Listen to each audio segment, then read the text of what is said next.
Buyurun komutanım. Neredesin Hafız? Dışarıdayım komutanım. Hadi gel bir yemek yiyelim. Ben sizin tadınızı kaçırırım şimdi. İyi tamam, ricamı dinlemiyorsun. O zaman emrediyorum. Yemeğe gel. Emredersiniz komutanım.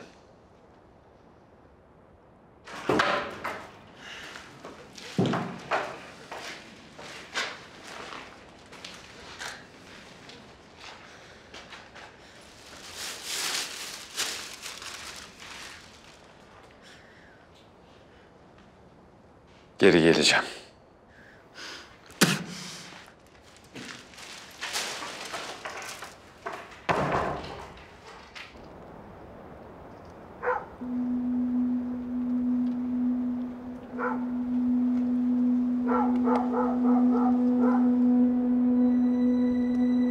Bu ev mi?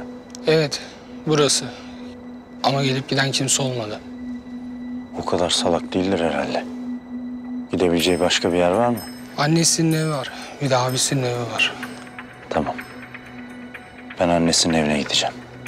Sen de abisinin. Tamam, haberleşiriz. Eyvallah dayıoğlu.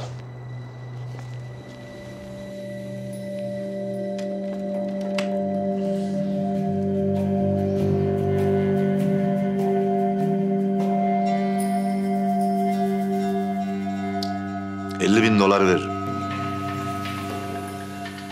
50.000 mi? Az mı? Yo yo. Çok iyi. Hayatım kurtulur bu paraya. İyi, iyi.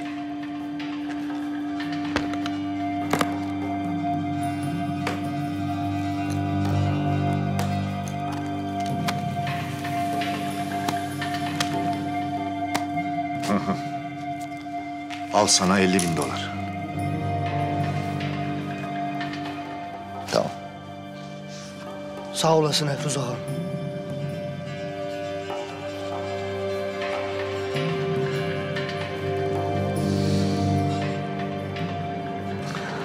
Tam gerizekalı.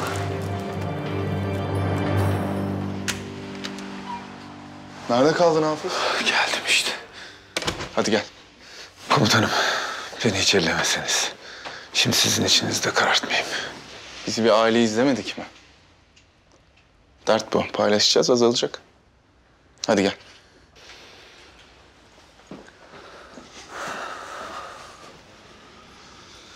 Zor günlerde birlik olmamız lazım. Sürüden ayrılanı kurt kapar yoksa. Eyvallah komutanım.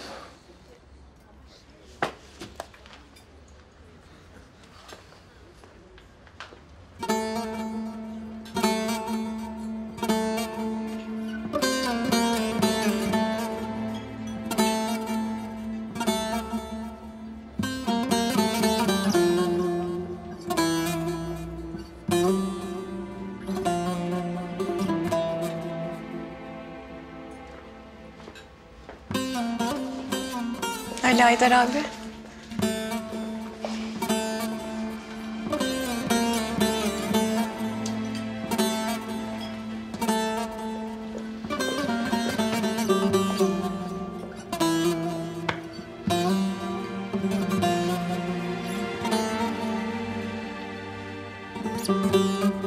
Sakın bir daha ağzından ailem yok lafı çıkmasın.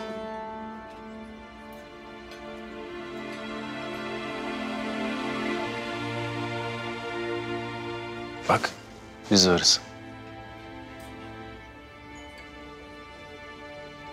Biz buradayız. Senin ailen biziz. Sağ olun komutanım. Geçecek Ali Haydar. Fatma'yı asla unutmayacağız ama geçecek. Sağ olasın. Tamam ya. 2 dakika moral olsun diye geldik adama. İyice gözyaşı sel olacak ha. Hadi gel yemek yiyelim, oturalım hadi. Hadi geç, geç. Hadi.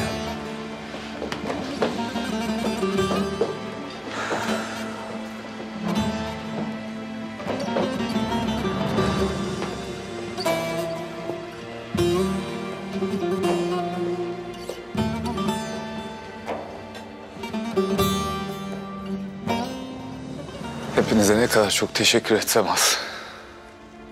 Sağ olun, var olun. Ne kadar şükretsem az. İyi ki varsınız. İyi ki yanımdasınız. Sen de iyi ki varsın be abi.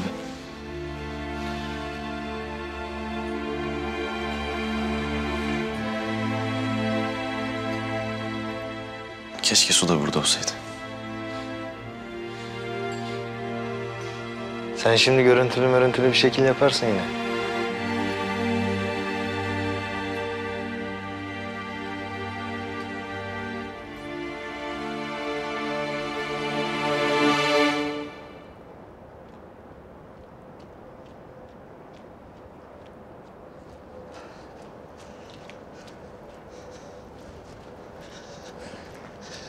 Vallahi de yırttım, billahi de yırttım. Bu sefer yırttım.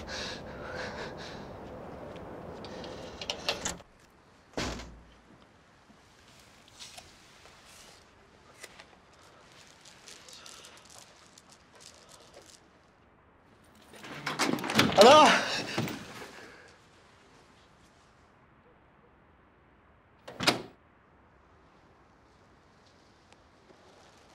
Sen de kimsin? Siz dışarıda bekleyin. Başka giren çıkan olmasın.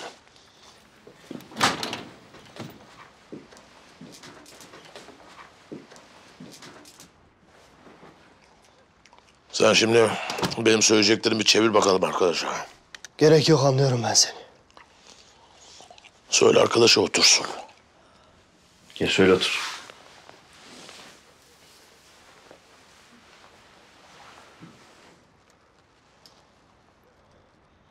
Sor bakalım arkadaşa. Defteri ne yapmış? Tercüman, ne yaptın defteri? Oğlum. Kimdir bu adamlar? Korkma ana, korkma.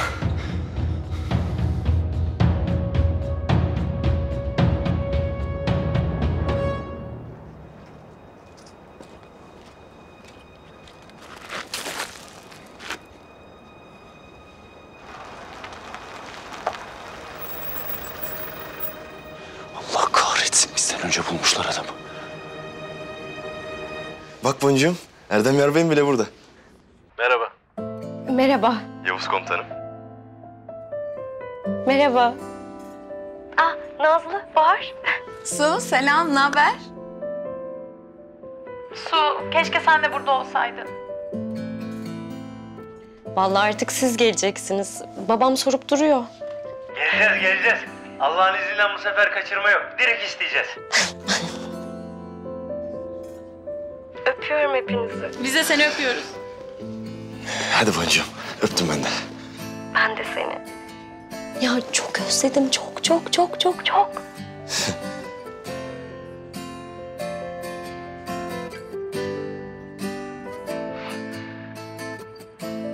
Hadi kapat. Önce sen kapat. Boncuğum, hadi. Hayır, sen kapat. Oğlum kapat şunları, bırak şu işleri ya.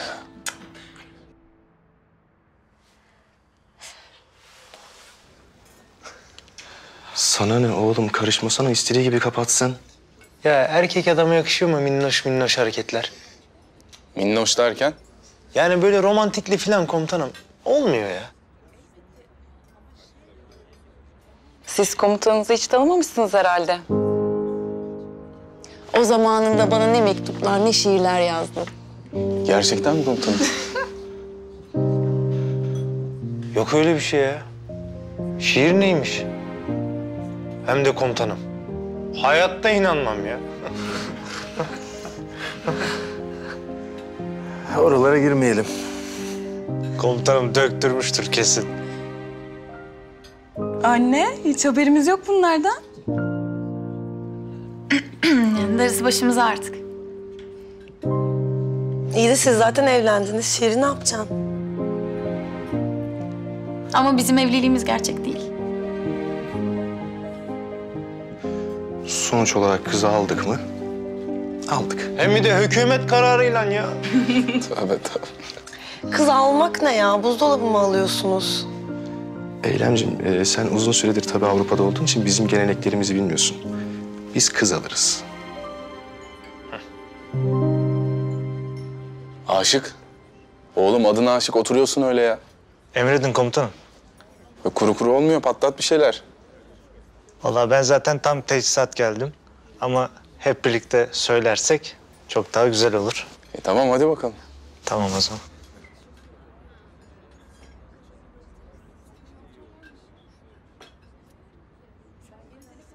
Keşke Karabatak da burada olsaydı ya. O şimdi meşgul, işi var.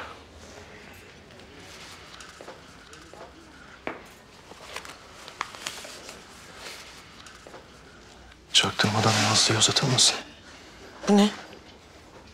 Traktör lastiği. Mektup işte canım. Sen ne biçim konuşuyorsun benimle be? Eylemciğim, yakalanacağız. Hadi hayatım. Ha şöyle. Nazlı. Bu sana.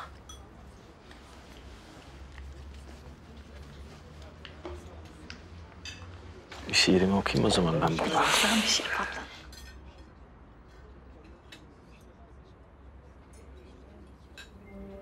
Şimdi sen defteri ne yaptığını bir an önce söyle ki ben de seni hemen öldüreyim.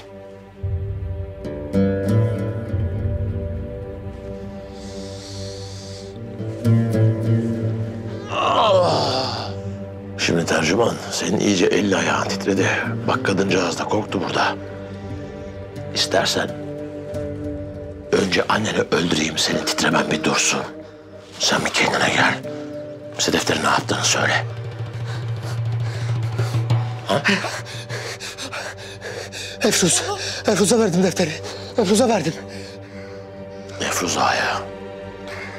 Niye? Sattım daha doğrusu. 50.000 dolara sattım.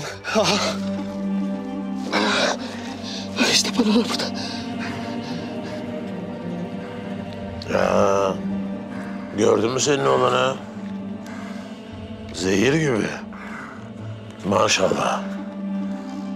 Ama alışmamış götte dondurmaz. Bu şimdi çarçur eder parayı. Bu şimdilik bizde dursun. Emanet. Efruza ya.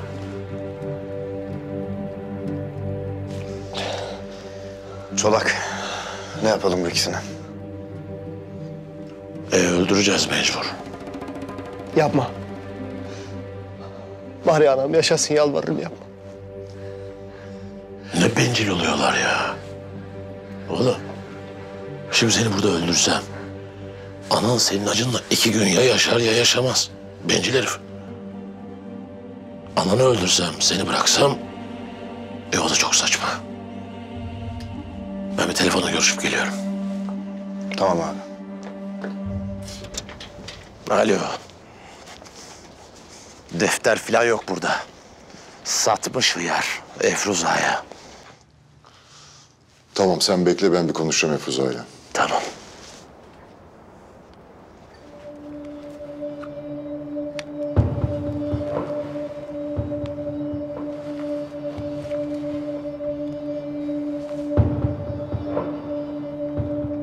Adam buldum. Çolaklı adamlar evin etrafını sarmışlar. Adamı öldürecekler. Vakit yok. İçeriye girmem lazım. Vakit yok diyorum sana. Adamı öldürecekler. İçeri girmem lazım. Manyağım tamam mı? Kapat telefonu. İçeri giriyorum ben.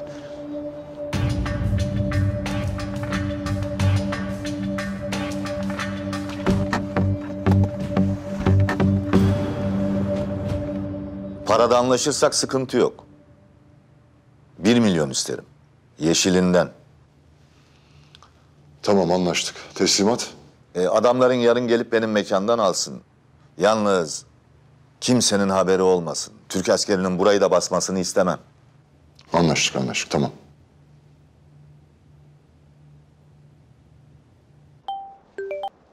Evet.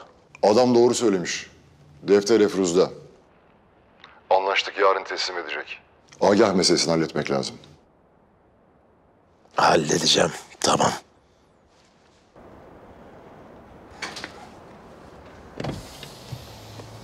Ne yapalım bunları? Gebertin gitsin.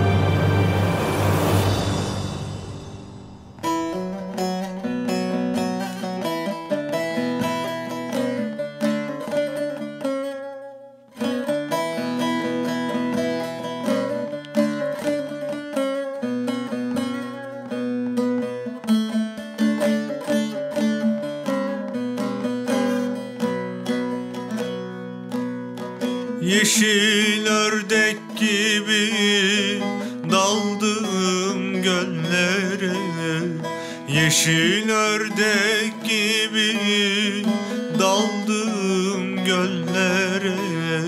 Sen düşürdün beni dilden dillere, başım alıp gidem gurbet ellere. Ne sen beni unut ne de ben seni. Sen düşürdün beni dilden dillere, başım alıp gidem gurbet ellere. Ne sen beni unut ne de ben seni. Nazlı nereye gitti? Bilmem, tuvalete gitmiştir herhalde.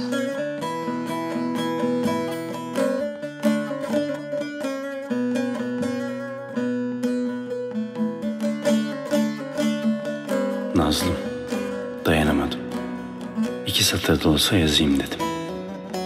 Ayrılık ölümden beter diyenine doğru söylemişim eğer. Sesini duymadan, gözlerinin içine bakmadan yaşamak ne zormuş. Merak etme, ben iyiyim. Biliyorum, sen de beni merak ediyorsun. Hep aklındayım, biliyorum.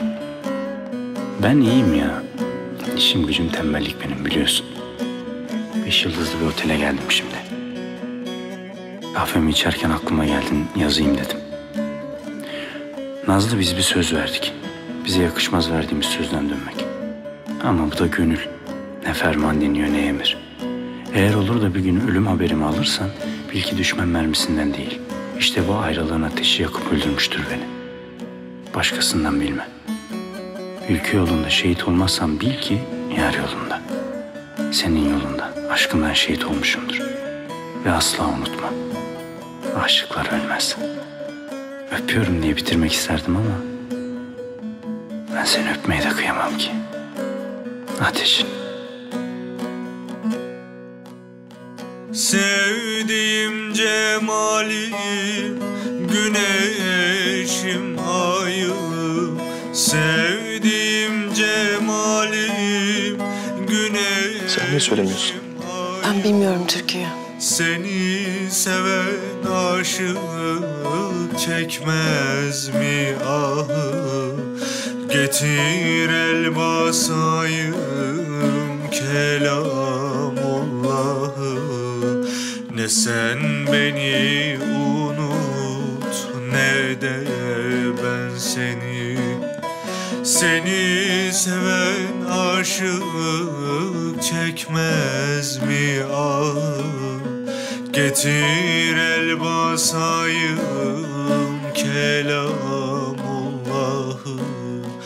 Ne sen beni unut ne de ben seni.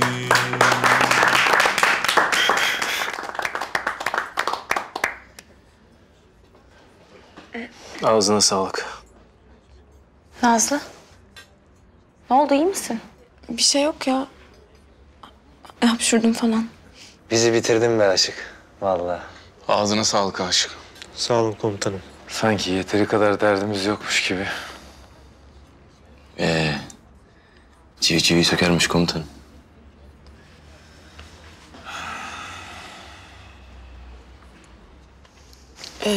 Ben müsaadenizi isteyeyim.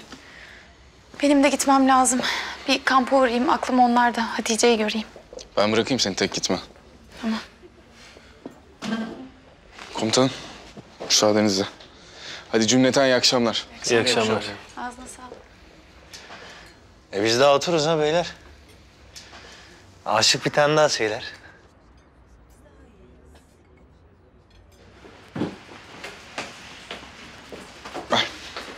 Teşekkür ederim. Teşekkürler. Taksi çağırayım mı? Yok ya. Biz biraz yürürüz. Olur mu? Nasıl istersen. Hadi iyi akşamlar. İyi akşamlar. Geç. Bir şey oldu değil mi? Fethi, Canım. bugün çarşıda geziyordum da... bunu gördüm, aklıma sen geldin. Ne bu? Benden bir hatıra. Hiç çıkarma boynundan, olur mu? Çok güzelmiş. Senin verdiğin kolyeyi çıkarır mıyım hiç? Of. Çok yemişim ya. Evet ya, yanakların bıngıl bıngıl olmuş. Şuraya bak. O ne demek ya? Bir dakika.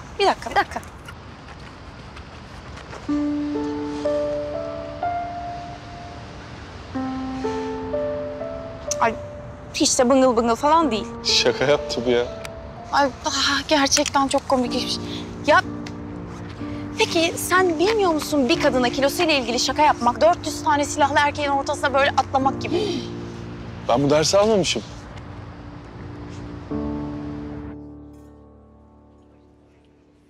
Ne oldu, neyin var? Bir şey bilmeni istiyorum. Söyle. Seni çok seviyorum. Ben de seni. Ben de seni çok seviyorum.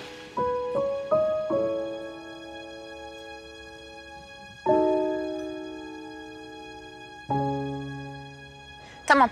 Yarım saat sonra orada olurum. Hatice'nin durumu iyiye gidiyormuş.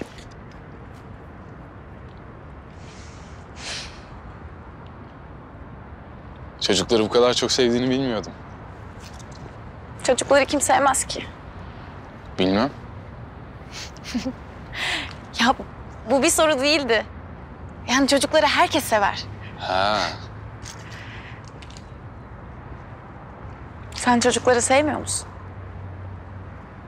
Seviyorum tabii ki. Ayrıca küçükken de çok sevimli bir çocukmuşum. Tahmin etmek zor değil. Sapsarı saçlar, masmavi gözler. Resmini poster yapıp satsalar ailen çoktan köşeye dönmüştü. Ya insan 7'sinde neyse 70'inde de oluyor Bahar'cığım. Ay ağlayacağım, çok mütevazısın gerçekten. Neden? Ya burada kadın olan benim. Bütün iltifatları benim almam lazım.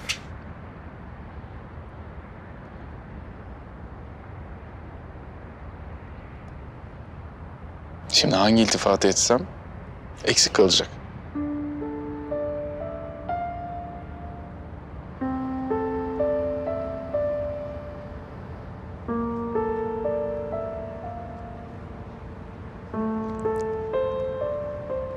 Gerçekten.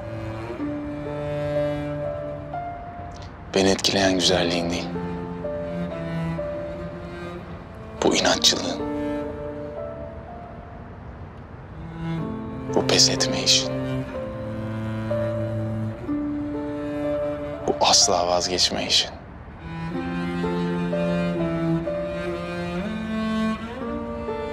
Bir kadını ne güzel yapar dersen, işte bunlar.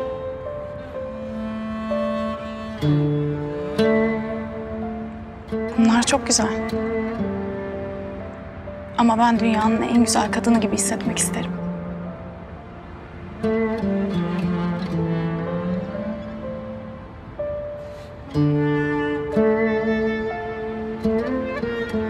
Keşke akşamları gözlerini alıp eve götürebilseydim.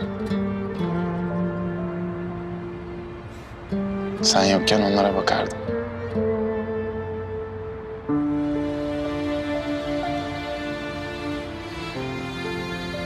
Mesela dudakların.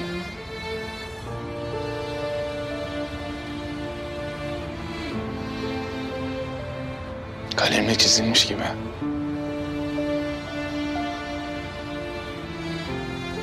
Onlara ayrıca aşığım.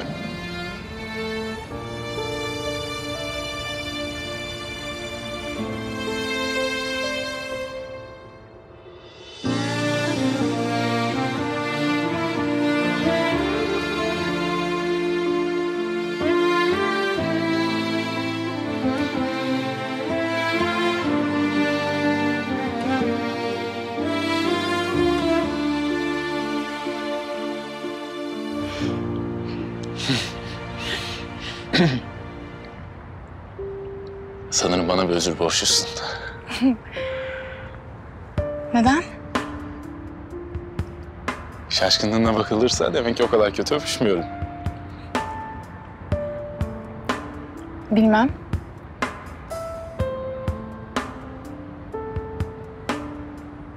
Bir kere de anlamak çok zor.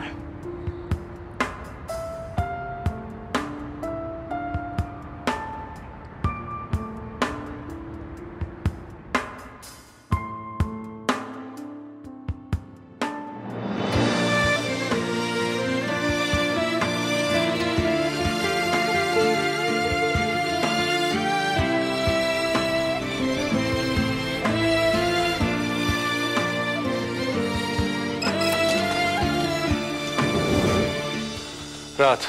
Buyurun. Büyükelçilikten çalınan listeyle alakalı önemli bilgiler edindik. Bağlayın.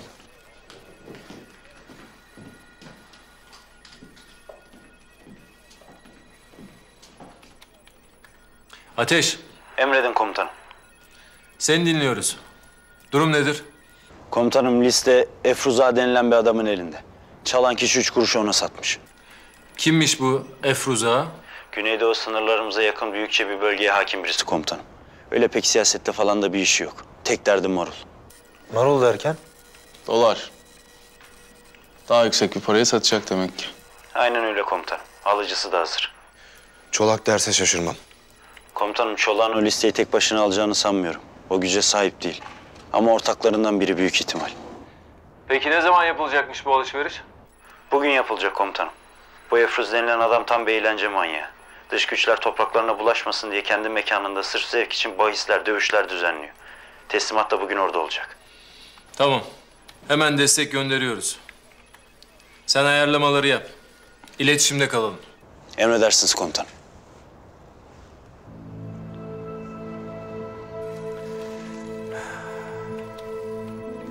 Arkadaşlar, ateşi duydunuz. Hemen hazırlanıp çıkıyorsunuz. Daha önce dediğim gibi, o liste öyle sıradan bir şey değil. Eğer istemediğimiz insanların eline geçerse, bize şimdiye kadar destek olan, yardımcı olan birçok insan bunun bedelini canıyla ödeyecek. O listede adı geçen insanları korumaya, hayatlarına sahip çıkmaya söz verdik. Türk ordusu olarak şimdiye kadar verdiğimiz her sözü tuttuk. Ve tutmaya da devam edeceğiz. Katillere, leş kargalarına fırsat vermeyeceğiz. Anlaşıldı mı? Emredersiniz. Hafız. Buyurun komutanım. Tim'e sen önderlik edeceksin. Bu operasyona Yavuz gelmeyecek. Emredersiniz komutanım. Neden komutanım? Seninle çözmemiz gereken önemli başka bir işimiz var.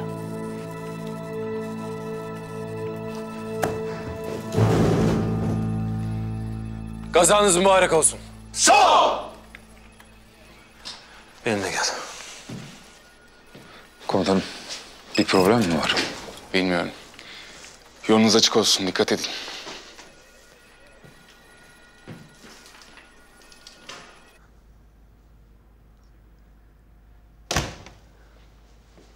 Geç oturuyoruz.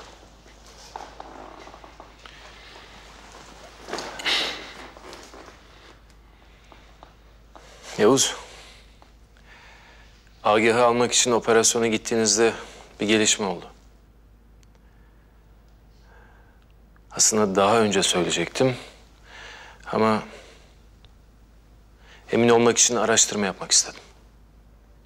Önemli bir şey mi komutanım? Evet.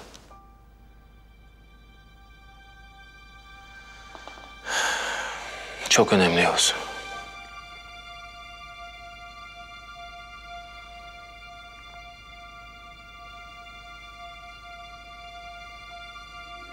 Annenle ilgili Yavuz.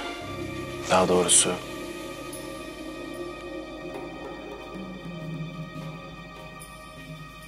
annenin ölümüyle ilgili.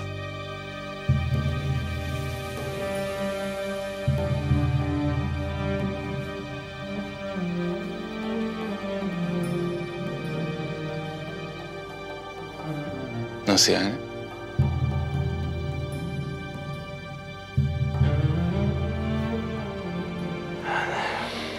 Onu nasıl söylesem?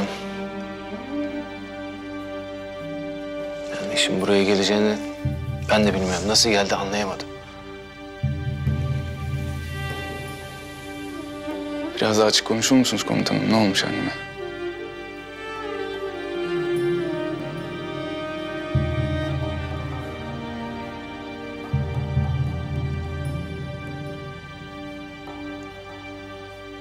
Yavuz.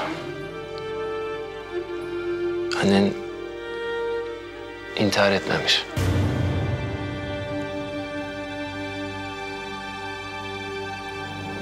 Öldürülmüş.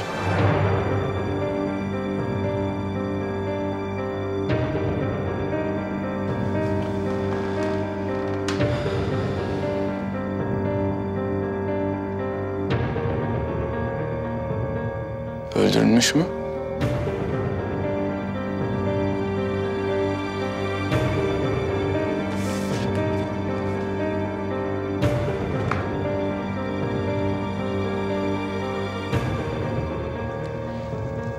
Otopsi raporlarıyla oynanmış.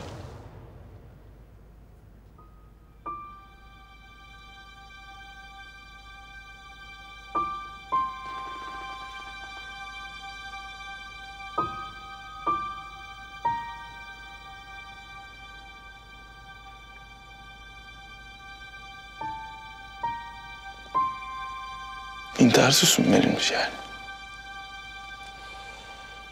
Maalesef.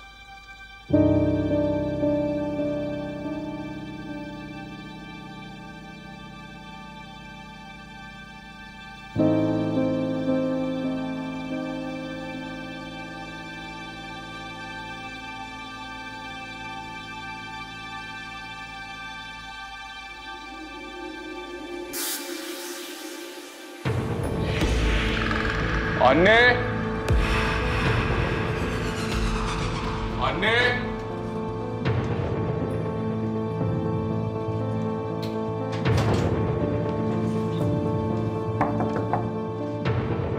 Anne!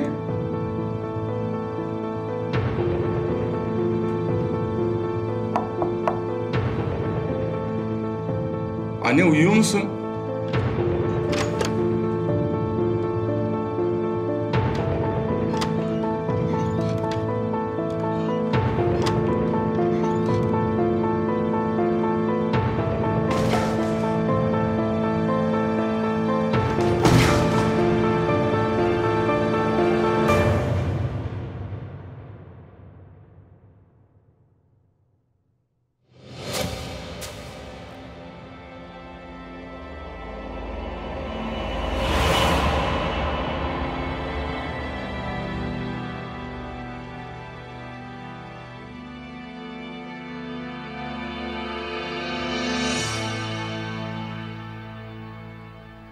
Ben buldum annemi komutanım.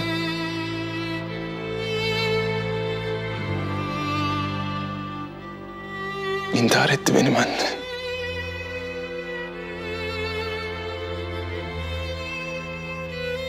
Sarıldım, kokladım.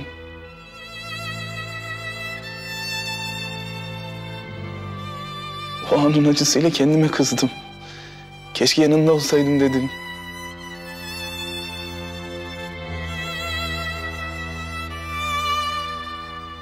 Her gün her saniye kahroldum ben komutanım. Biliyorum Yavuz. O acıları çekerken en yakınında ben vardım. Çok iyi biliyorum.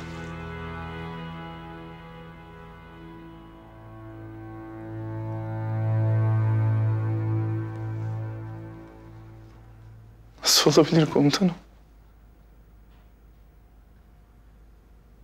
Kim, niye? Siz kimin yaptığını biliyorsunuz. Bilmeseniz araştırmazsınız komutanım. Söyleyin kim? Yavuz. Komutanım söyleyin kim?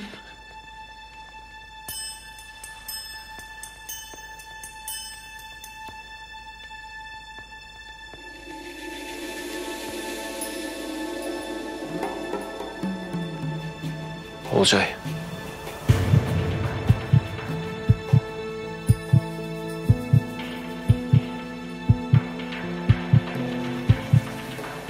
Bana tutukları kiralık katil mi?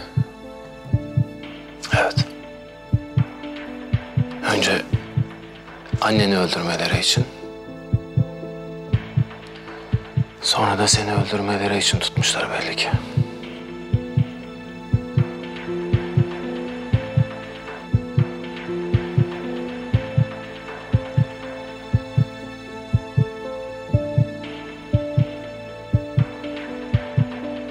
Öldüreceğim.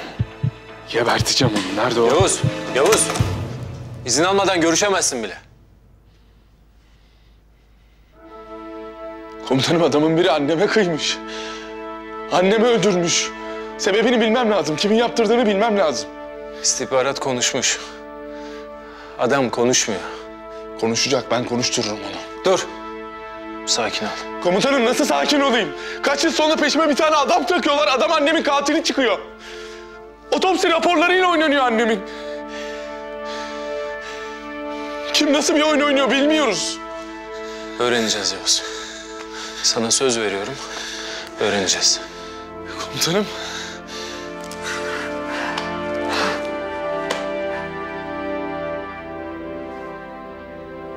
Annem benim her şeyimdi komutanım. Çocukluğumdu, gençliğimdi. Nasıl kıydılar?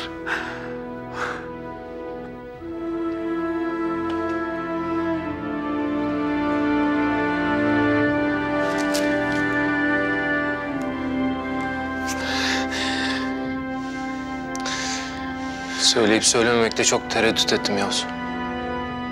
İyi yaptınız komutanım söyleyerek. Olcay bu işin içindeyse Agah da olabilir.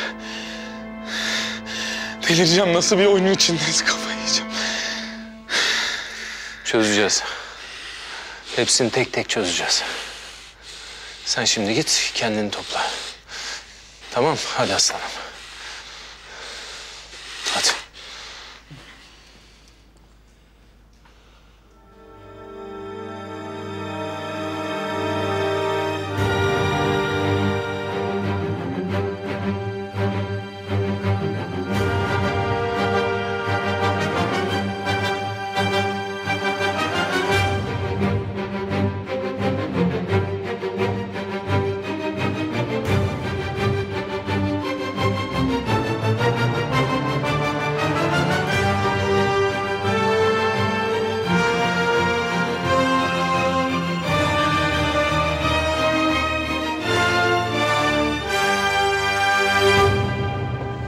İyi nöbetler.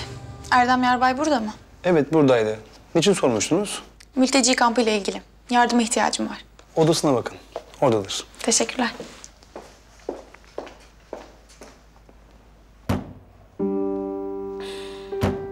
Sizi bulacağım.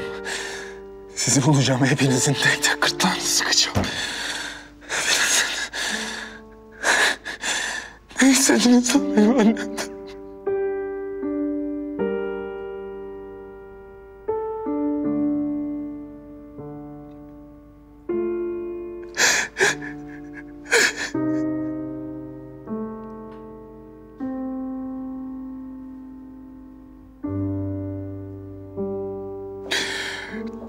Yavuz.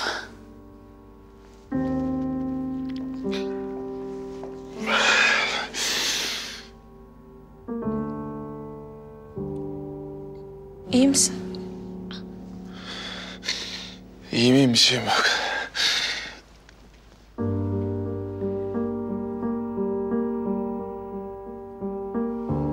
Ne oldu?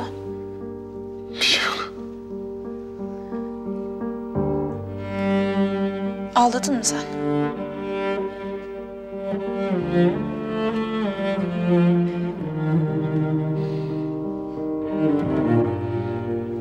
Yoksa annenle mi ilgili?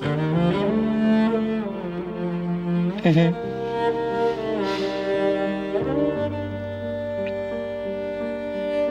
Avukat öldürmüş annemi.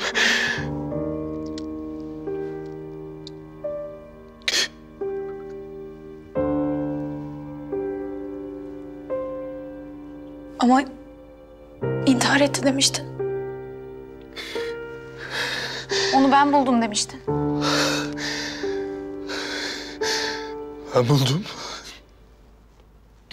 Ben buldum. Daha nefesinin sıcaklığı yüzündeydi. Ben buldum. Öptüm, sarıldım, kokladım. Annem dedim, lanet ettim, nefret ettim. Ben buldum.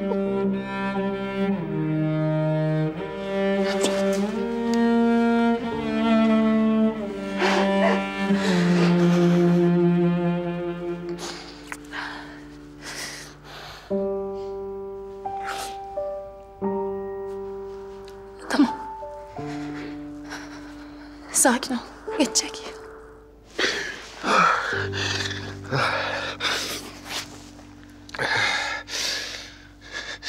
Bütün bunlar tesadüf olamaz. Eğer Olcay bu işin içindeyse Agah da bu işin içinde. Ben bunu onların yanına bırakmayacağım. Yavuz.